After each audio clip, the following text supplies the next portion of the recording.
Last week அக்கா வீட்டுக்கு போயிருந்தோம். அக்கா வீட்டில் பார்த்திங்கன்னா ஒரு ஃபங்க்ஷன் வச்சுருக்காங்க. அவங்க மாமியாருக்கு வந்து 70 வந்து செலிப்ரேட் பண்ணுறாங்க. அதுக்காக தான் போயிருந்தோம். என்னோடய தம்பியும் அங்கே வந்திருந்தான். அவனை பார்த்து ரொம்ப நாள் ஆச்சு நாங்கள் வரோன்னு சொல்லிட்டு ரொம்ப நேரம் குழந்த வெயிட் பண்ணிகிட்ருந்தான். அவன் வந்ததுக்கப்புறம் கொஞ்சம் டெக்கரேஷனுக்கும் கொஞ்சம் ஹெல்ப் பண்ணியிருந்தான். தர்மாக்கோல் வந்து டபுள் டேப் மூலயமா முதல்ல ஒட்டிட்டு, அதுக்கு மேலே பார்த்திங்கன்னா வாழை இலை ஒட்டிட்டு, அதுக்கு மேலே வந்து சாமந்தி பூ மாதிரி ஒரு பெரிய பூ இருக்கும். அதை வந்து மாலை மாதிரி கோர்த்து சைடில் 2 தோரணம் மாதிரியும் வளைவாக வந்து மேலே வந்து தொங்க விடலாம் மாதிரி பிளான் பண்ணியிருந்தோம். நல்லா வந்திருந்தது. சும்மா ஒரு ரீல்ஸில் தான் பார்த்துருந்தோம். இது பண்ணுறதுக்கு பார்த்திங்கன்னா ஒரு 3000 4000 கேட்டிருந்தாங்க. அதை நம்ம வீட்டிலையே பண்ணிக்கலாம் அப்படின்னு சொல்லிட்டு நானும் அக்கா பிளான் பண்ணி இதை பண்ணியிருந்தோம். இது நம்மளுக்கு கம்மி பட்ஜெட்லேயே சூப்பராக வந்திருந்தது பார்க்க. பேக்ட்ராப் டிசைன் வந்து ஃபோட்டோஸ் எடுக்க நல்லா இதுவாக இருந்துச்சு. காலையில் எழுந்த உடனே பூஜைக்கு எல்லாமே ரெடி பண்ணிவிட்டு ஐயர் அவங்க வந்ததுக்கப்புறமா ஃபங்க்ஷன் ஸ்டார்ட் பண்ணியிருந்தாங்க. ரொம்ப ரிலேட்டிவ்ஸ் எல்லாம் கூப்பிடல. அக்காவோட மாமியார் அவங்க கூட பிறந்தவங்க அவங்க பசங்களை மட்டும் கூப்பிட்டுட்டு இருந்தாங்க. ஏன்னா வீட்லேயே ஃபங்க்ஷன் பண்ணுறதால ரொம்ப இடம் பத்தலை. அவங்க ரிலேட்டிவில் வந்து ஒரு குழந்தை வந்து அழகாக கேக் பண்ணி எடுத்துகிட்டு வந்திருந்தா. ரொம்ப டேஸ்ட்டாக சூப்பராக இருந்தது. அக்காவோட பெரிய மாமனாருக்கு வந்து இந்த ஃபங்க்ஷன் வந்து 80 வந்து திருக்கடையூர் கோவிலில் பண்ணியிருந்தாங்க. அன்னையிலேருந்து அவங்களுக்கு ஒரே வருத்தமாக இருந்தது.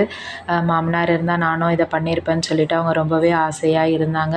இருந்தாலும் எப்படியாவது இந்த மாதிரி ஒரு ஃபங்க்ஷன் பண்ணணும்னு அவங்களுக்கு ஆசை. அதனால் வந்து 70 வந்து தனியாக இருக்கவங்க கூட வீட்டில் பண்ணிக்கலாம் அப்படின்னு சொல்லிட்டு எல்லாருக்கிட்டேயும் கேட்டு விசாரித்து அதுக்கப்புறமா வீட்லேயே இந்த ஃபங்க்ஷனை வந்து சிம்பிளாக நல்லபடியாக முடித்து கொடுத்துருந்தாங்க.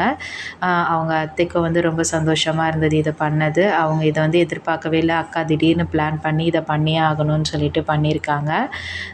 வீட்டில் வந்து கணபதி ஹோமம் அந்த மாதிரி ஆயுஷ ஹோமம் எல்லாமே நம்ம வீட்டில் பண்ணுறது வந்து ரொம்பவே நல்லது. கோவிலை விட வீட்டில் பண்ணுறது ரொம்ப நல்லதுன்னு நிறைய பேர் சொல்லியிருந்திருக்காங்க போல். அதனால் அவங்க வீட்லேயே அழகாக பண்ணியிருந்தாங்க. அப்பா வந்து புடவெல்லாம் வச்சு கொடுத்துருந்தாங்க அத்தைக்கு. நான் அப்பா கூட நின்று நானும் அவங்க கூட சேர்ந்து வச்சு கொடுத்து நான் சிம்பிளாக ஒரு கிஃப்ட்டு தான் வாங்கி கொடுத்துருந்தேன். அவங்களுக்கு வந்து பட்டன் டைப் ஃபோன் வந்து ரிப்பேராக இருந்துச்சு. அதனால் நான் ஒரு சின்ன ஃபோன் தான் வாங்கி கொடுத்துருந்தேன் அத்தைக்கு. நான் வந்து முன்னாலே போயிட்டு கொஞ்சம் அக்காவுக்கு ஹெல்ப் பண்ணியிருந்தேன். வீடெல்லாம் கொஞ்சம் ஈர கட்டி கொடுத்துட்டு அதுக்கப்புறமா வந்து நைட்லேயே வந்து எல்லாமே எடுத்து வச்சுட்டு படுத்திருந்தோம். காலையில் எழுந்து டக்கு டக்குன்னு எல்லாம் பண்ணிக்கலான்னு சொல்லிட்டு. பூஜா அப்பா காலையில் தான் வந்திருந்தாங்க. ஒரு 11 மணி போல் தான் அவங்க வந்திருந்தாங்க.